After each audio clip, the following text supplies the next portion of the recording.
Lorsqu'on parle de surpopulation carcérale, on avance souvent un chiffre, 135%, mais on évoque rarement ses conséquences.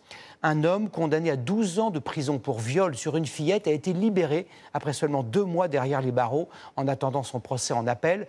Ses avocats ont fait valoir que ses conditions d'incarcération étaient indignes pour sa victime, aujourd'hui majeure. Cette décision est incompréhensible. Lise Cloy, Sandra Douceret et Natacha Astor ont recueilli son témoignage. Écoutez.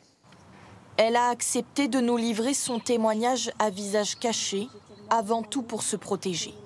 Isaline, 28 ans, a été violée pendant près de 6 ans par son beau-père, alors qu'elle était mineure. Début juillet, elle a été condamnée à 2 ans d'emprisonnement.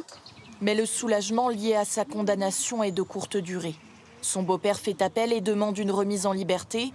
À ce moment-là, il n'a passé que 2 mois derrière les barreaux. Quand elle l'apprend, Isaline fait une dépression.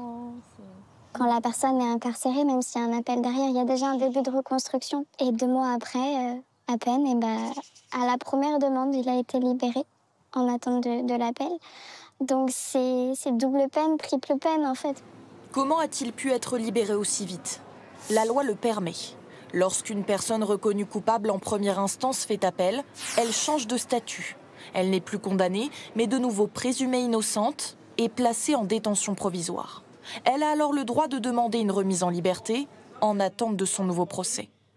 Pour appuyer cette demande, l'avocate du beau-père d'Isaline avait avancé plusieurs arguments, entre autres un problème d'effectifs en prison.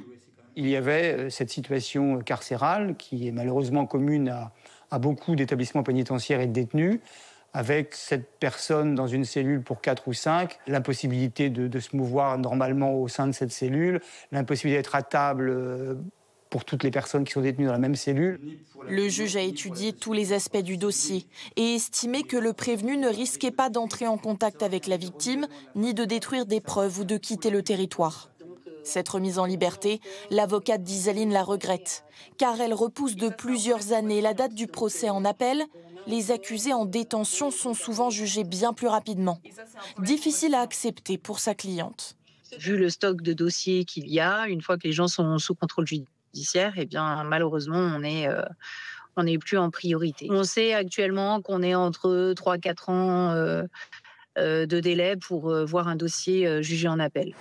Isaline a depuis écrit au garde des Sceaux son dernier espoir pour faire avancer son procès.